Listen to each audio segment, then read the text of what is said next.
Ito ang News TV Live.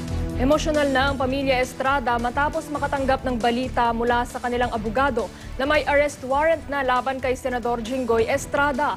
Pero sa ngayon wala pa tayong kumpirmasyon mula sa Sandigan Bayan. Mula sa tahanan ni Senador Jinggoy Estrada may report si Maki Pulido. Maki?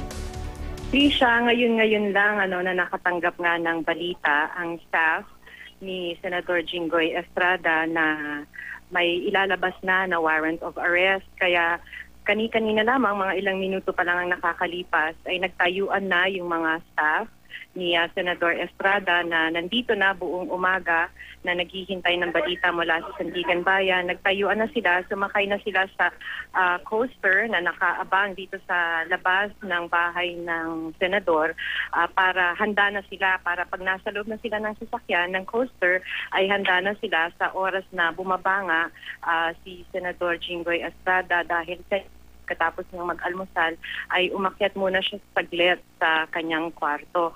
So ang balak daw, according to the staff of Senator Estrada, ay sasakay nga sila, yung mga staff, may sariling sasakyan itong si Senador Estrada. Pupunta muna sila sa Polk Street, the Green Hills, para daanan ang kanyang ama na si dating Presidente Erap Estrada.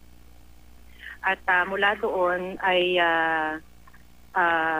saka sila, kung sakaling makakumpirma na, kung kunyari may lumabas na nga si Sandigan Bayan, although ito na nga, may word na nga from the lawyer from Sandigan Bayan, ay didiretso sila sa Campo Crame. Ito yung kanina pang sinasabi ni Senador Estrada, hindi na sila pupunta ng Sandigan Bayan. So, ang ruta ay mula rito, pupunta sa Polk Street, sa bahay ni ng kanyang ama at ina, at mula doon ay didiretso ng Campo Crame. So, sa ngayon, Trisha, ay wala pa dito sa baba, wala pa sa sala, nasa loob pa ng kwarto si Senador Estrada. So, hinihintay na lamang siya.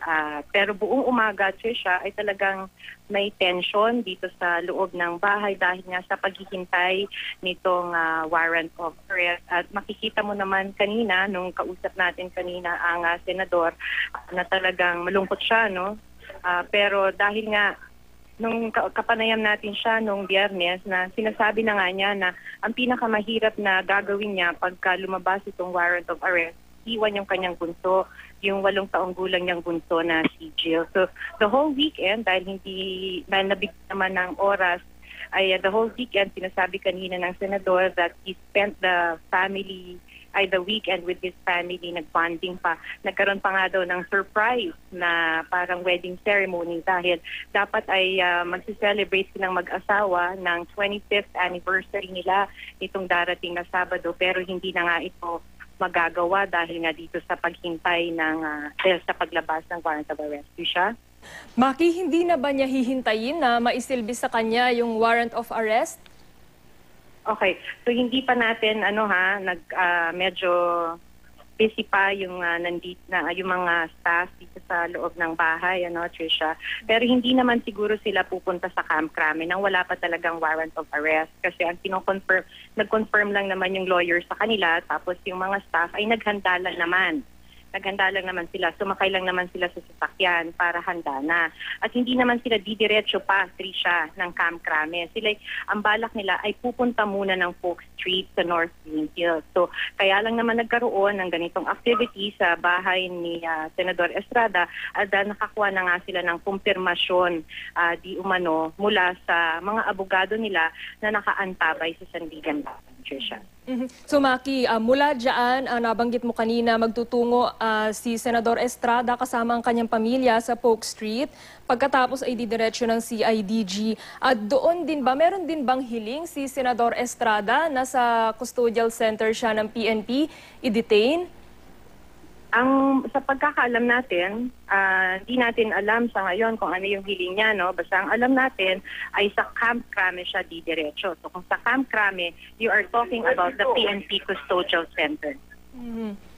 Maki, sino-sino raw ang kanyang makakasama pag-alis dyan sa bahay papunta sa Polk Street at padiretso ng Camp Crame mamaya? So yung nandito ngayon sa bahay ni Senador Estrada ay yung kanyang mga Senate staff, may mga piling mga kaibigan, hindi talagang diniscourage niya yung pagsama ng mga supporters Tinanong natin yan kanina. Pero dahil daw mas mabigat daw sa loob, sa kalooban, na may makikita niya na nag-iiyakan yung kanyang mga supporters. Kaya ang nandito lamang talaga ay yung kanyang staff at mga ilang piling kaibigan. Hindi natin alam kung sino sa mga anak niya gusto daw sumama ng mga anak niya sa pagpunta sa Camp Crame.